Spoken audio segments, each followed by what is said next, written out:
and it is my honour and privilege to finally introduce the person that will help us bring about that lasting change. The leader of the Labour Party, our next Prime Minister, Mr. Corbyn.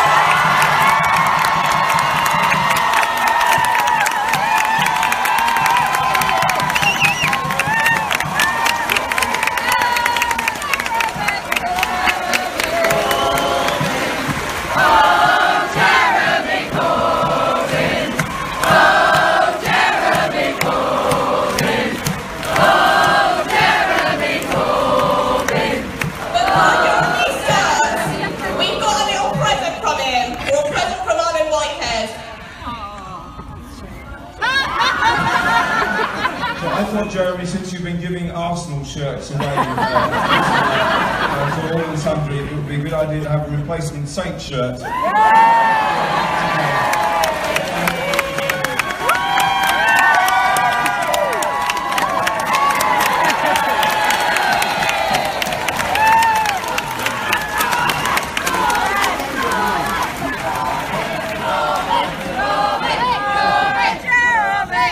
Thank you very much for that.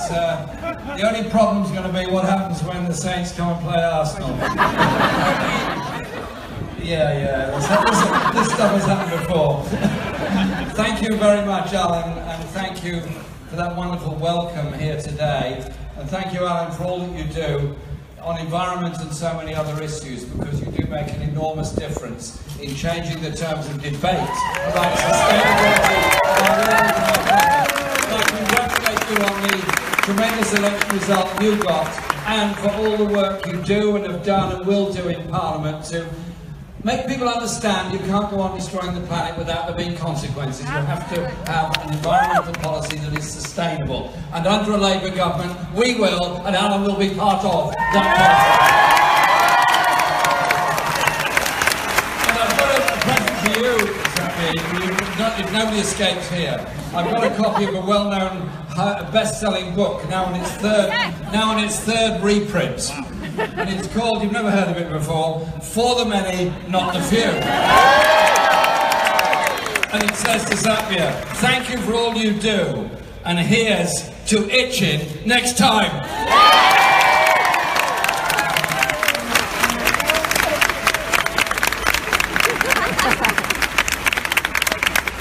Thank you very much, all of you, for coming out this morning. I'm visiting every single one of the marginal constituencies we've got to win to make sure there is a Labour government for the next general election. And this is a key one for us to win, and we're going to put all our efforts into it. After this, I'm going to Bournemouth, because I think we can change the face of the south coast of Britain by so we will be campaigning everywhere, all over this summer, and I'm going to at least 35 marginal constituencies between now and September. And I'm also going to be speaking tomorrow at the wonderful Tolpuddle Martyrs rally in Dorset, which is, of course, a reminder of where our origins come from, the way that people, against impossible odds, suffered the most appalling privations because they believed in the rights of working people to join a trade union and organise together and be represented together. They suffered that unions could become strong and effective in the future. We should never ever forget those that went before us and the sacrifices they made, that we might build on those and bring great achievements like the National Health Service, like the principle of council housing, like all the other issues of social justice that we all believe so strongly in. So understanding where we come from is very important if you understand where we're going to and what the process of history is about. I was very proud of the general election campaign that we fought. Very proud because of the numbers of people that became involved for the first time in politics, the numbers of people of all communities, all ethnic groups, all languages, all ages, gender differences, LGBT people, and so many more that all came together to support for the many, not the few. And that's, of course, what isn't going to change. The commentariat wrote us off. Those that are incredible expert observers of the political scene wrote us off. And you could watch any late-night discussion programme that would be simply discussing the size that the Tory majority would be after the general election. But something happened and something changed and something was different. And essentially, it was our message in our manifesto that we don't have to go on just being political managers and economic managers. We have to have an objective, an idea, an inspiration, a hope of the kind of world and kind of society that we can live in. We don't have to tolerate the desperate levels of poverty that exist in every major city in Britain. We don't have to be food-backed Britain. We don't have to say to all our young people, you want an education, pay for it. You want a degree, pay for it. You want to be in debt, your choice. And then they lose out, and they lose out, and the next generation after them loses out. And then we point to the growing levels of inequality and injustice within our society. The way in which the rich have got so much richer over the past 7 years, and indeed before that, but particularly over the past 7 years, at the expense of the majority of the population. And so we put forward a credible manifesto that was transformational in what it would do to our country and our society, transformational in our view of the rest of the world, where we'd have a foreign and international policy based on human rights, peace, democracy and environmental sustainability, and that we would do all this within a clearly costed programme. And John McDonnell and his team worked very hard to set out a costed programme. So we had a manifesto that made it very clear how we would support the National Health Service, how we'd support a National Care Service, how we would support a National Education Service, which industries, particularly rail, water and post, we believe should be in public ownership, public employment, and the way we would halt the privatisation in the National Health Service and the breaking up of the National Health Service. And so we put all those ideas together into the many, not the few. And the cynics carried on and on, analysing what they call the impossibility of our manifesto, knowing all the while what they were talking was complete nonsense, because they clearly hadn't even read it. And so I've sent copies to many people. I offer them to anyone. I take them with me wherever I go and say, if you have any doubts, read it and actually understand what it says. And I think you might learn something from it. And you know what?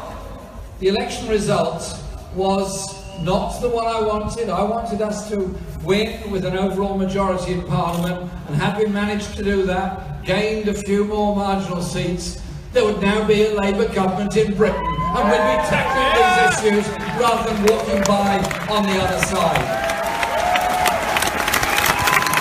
And so, whilst I thank everyone for their support and their activity in the campaign, we've still got a bit more work to do. But we can take pride and heart from the fact that the Labour vote in this general election just gone went up by 3 million, the largest increase since the Second World War. And it was in every part of the country, and it was something that brought a lot of people into politics for the first time, particularly those more than 2 million people who registered to vote just before the deadline loomed, and there could be no more registrations were possible after that. Anyone who's still not registered, I urge them to make sure they're registered, because you don't know when the next election is coming.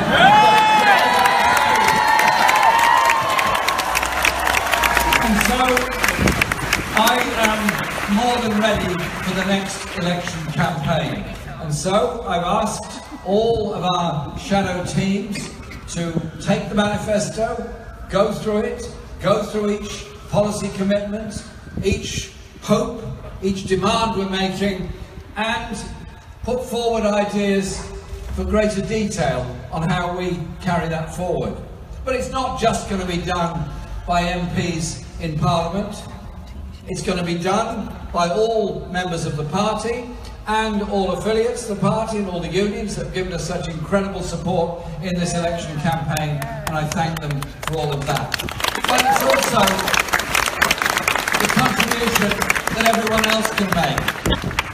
Because if we're to have an effective care service across the whole country, where 1 million people are not waiting for social care, where thousands are not stuck in hospital because there is no social care available for them, where so many women have to give up their work, and it's nearly always women who do, in order to care for somebody who is not cared for by the public, then we have to have a policy that works. The best experts on that are those carers and those in need of social care, and those campaigns, organisations, unions and local authorities that deliver the social care at the present time. I give that as an example. We all have a contribution to make.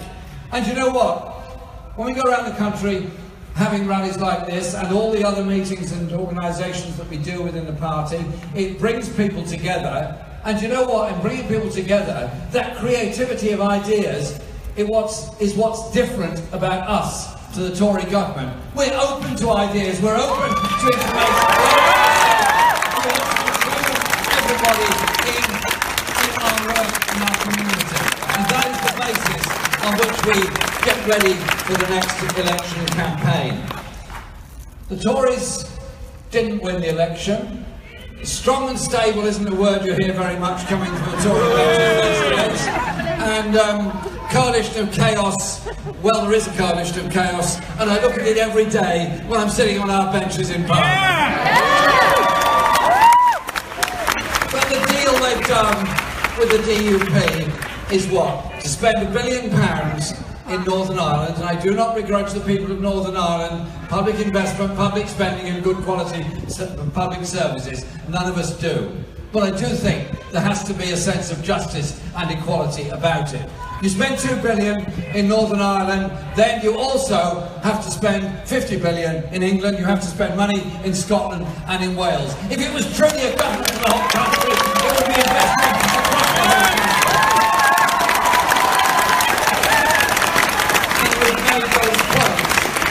We've made those points time and time again, and very strong indeed. Now, Theresa May seemed to be having a problem about policies the other day, and so she made a public plea that she wanted policy ideas to come forward. So, at no expense was spared whatsoever, I wrote a message during the front of a copy of For the Many Not the Few, and it was hand-delivered to Downing Street so she could actually see it and read it. She thinks of it. Now, I realised that her problems had started before I sent a copy of the manifesto, so I wish I'd sent one earlier. I apologise for that, because within days of the opening of Parliament, they put forward their programme, and we put forward a very specific vote, a very specific amendment to the Queen's speech, and that was that the public sector pay cap be lifted. Because nurses, teachers, doctors, teaching assistants, council employees, so many people in so many services and parts of the country have had not just a 1% or in many cases no pay rise whatsoever for the past 7 years. In reality, they've had a pay cut. NHS workers are 14% worse off than they were 7 years ago. They had a chance, they had an opportunity that they could have voted for our amendment. They didn't. The DUP voted against it as well. And I hope public sector workers in Northern Ireland fully understand that their representatives voted to continue the pay cap and the impoverishment of NHS workers all across the country. So we will continue that challenge, and the news is that they're going to do the same towards the teachers on the teachers' pay review body. They did slightly change their tune on the firefighters' pay rise. They still haven't got an inflation level pay rise, but they slightly changed their position on it. And I think that's probably just a sense of shame, because Tory MPs line up, in fact they elbow each other out of the way to praise NHS workers, to praise firefighters, to praise paramedics, to praise anybody whenever there's a disaster anywhere in the country. We all do. But praise doesn't pay the bills. Those people deserve a proper pay rise.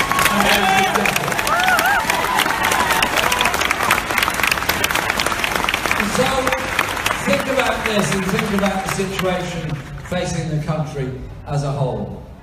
We had the disasters of Manchester, we had the disaster at London Bridge, we had the disaster that happened in my own constituency when there was an attack on people leaving a mosque. Those horrible events and horrible attacks remind us of two things. One is the value and importance of all emergency workers who rush to the scene of the disaster in order to try and save life, whilst the rest of us are trying to get to a place of safety. They also remind us of the need and strength of communities coming together to support each other, whatever their race, whatever their religion, whatever their background. And I was very proud of the numbers that came out in Manchester only the day after that attack. And then we had Grenfell Tower, that towering inferno where poor people were burnt to death in Britain's richest borough. A fire that should never have occurred, a building that should not have been dangerous, people that should have been able to live in safety, and a local authority that seemed to be absent from the scene completely, and has since all of its leadership seemed to have resigned and gone away in shame at their inability to deal with the needs of the people they were elected to represent. But there's a lesson for all of us here. If you go through a process of cutting local authority budgets by 40%, if you go through a process of underfunding fire services, the NHS and everything else, you still have those wonderful dedicated people trying to save life and support communities, but you put all of us at risk by that kind of policy. Surely Grenfell has to be a wake-up call to us, a wake-up call to do something about the housing crisis that faces ordinary people. And you can't leave the housing crisis and its solution solely to the market and the free market. And so our manifesto did and does and will address the housing crisis that the whole country faces. Those that are street sleeping, rough sleeping, homeless people all have tales, all have stories, all have a backstory, all have lives. There are many, many reasons why people have got into all kinds of difficulties, and we support them, we have sympathy for them, but in reality they're a symptom of a housing crisis. Is it really right that in the 21st century, in the 5th richest country in the world, people should be sleeping on the streets because there is a shortage of housing? What is wrong with our national policies that we have not invested enough in council housing, in security in the private sector, and in affordable homes for people to buy? Or is it right that there is so much luxury development happening, particularly in London and parts of the South East, that is then deliberately kept empty so that somebody can make money out of it, like putting money into a cash machine? Surely the priority has to be housing everybody properly first. Yeah!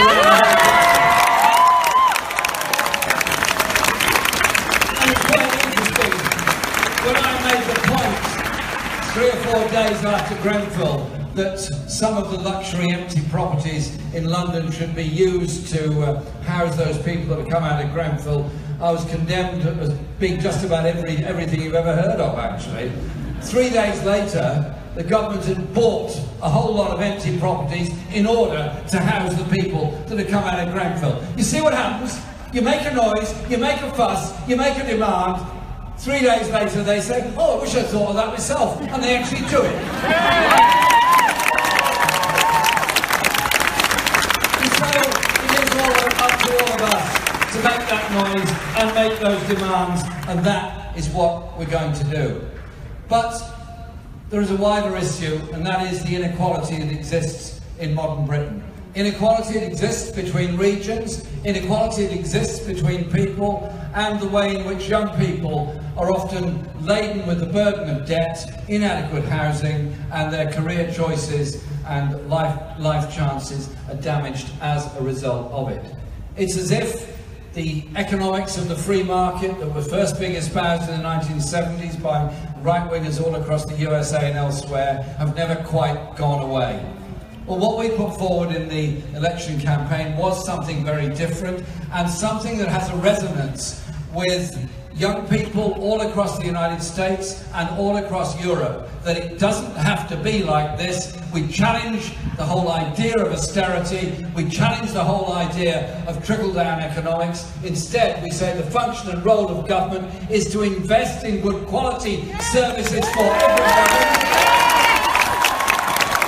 And the government that intervenes in the economy in order to invest for the future and to develop good quality industries and jobs for the future. So part of our election offer was the National Investment Bank, which will, yes, improve infrastructure all over the country, but also invest in new industries, cutting-edge industries, sustainable jobs in a sustainable environment. The free market will not do it on its own. It will only happen if the public as a whole get behind it, get behind that investment, and give real opportunity and real hope to every part of the country, some areas of which former mining communities have seen no investment since the end of the miners' strike, and see insecure, low-paid jobs and an insecure future of not very much. It is up to us, the Labour Party, it's up to us, the Labour movement, to work with all of those communities to develop a strategy for the future that doesn't divide people, that instead unites people. And that is exactly what they're doing. Our offer and our ideas on education, we're going to be working on developing them still further, but essentially they go something like this.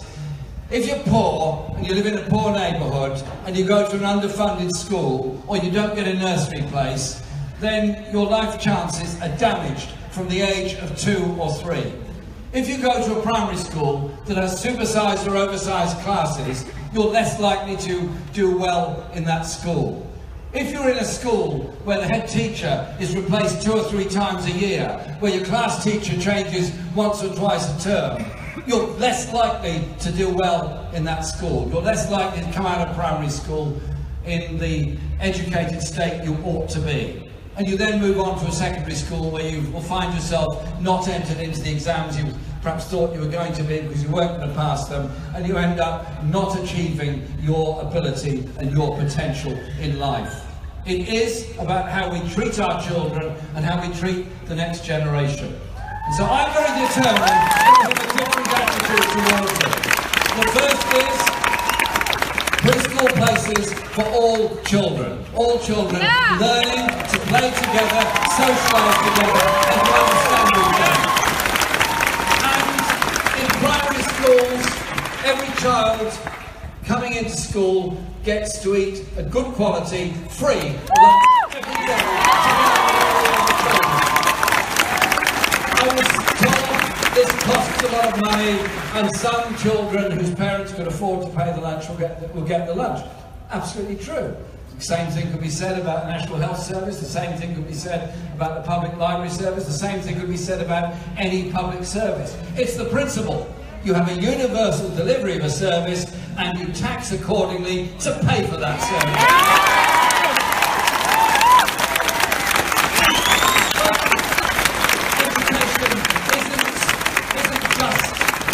Just about academic learning.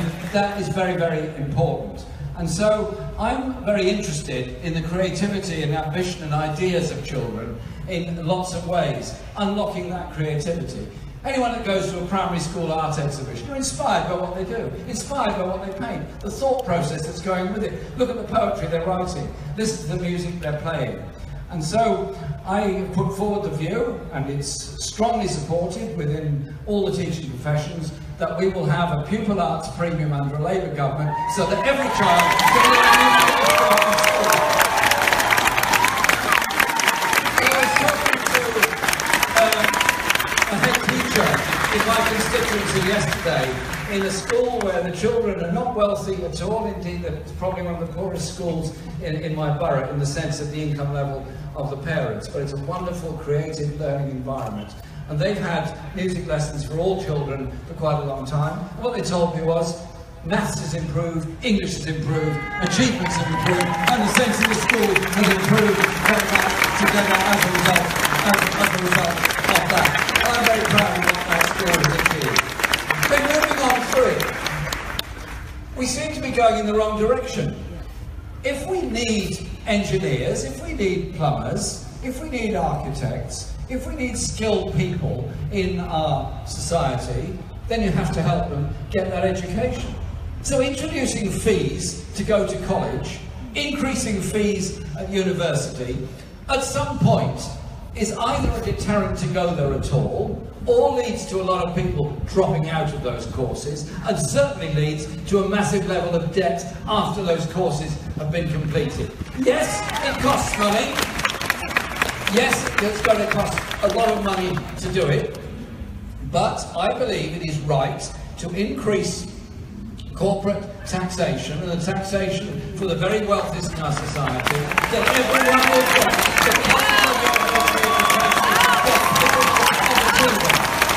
and so we will make sure that actually happens with the Labour government, because I want to live in a society that is educated, not a society that ignores the needs of so many people.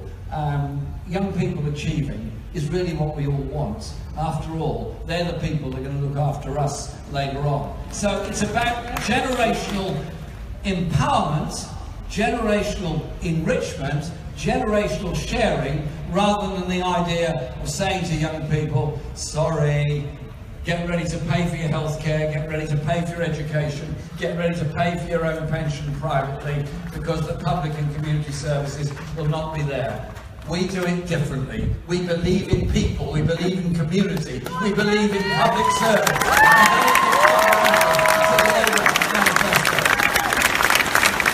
We are now in a very strange period.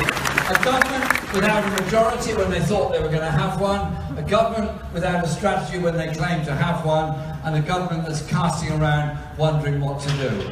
At the same time, as people are suffering in increasing poverty, increasingly people in work relying on food banks, and greater levels of stress coming within society. So we are campaigning very hard all over the country for a general election. As soon as it comes, we're ready for it. September's fine by me, I'm free anytime. But I can't predict when it's going to happen, but we will keep on pressing this government, because we are not just the opposition, we're a government in waiting to take over.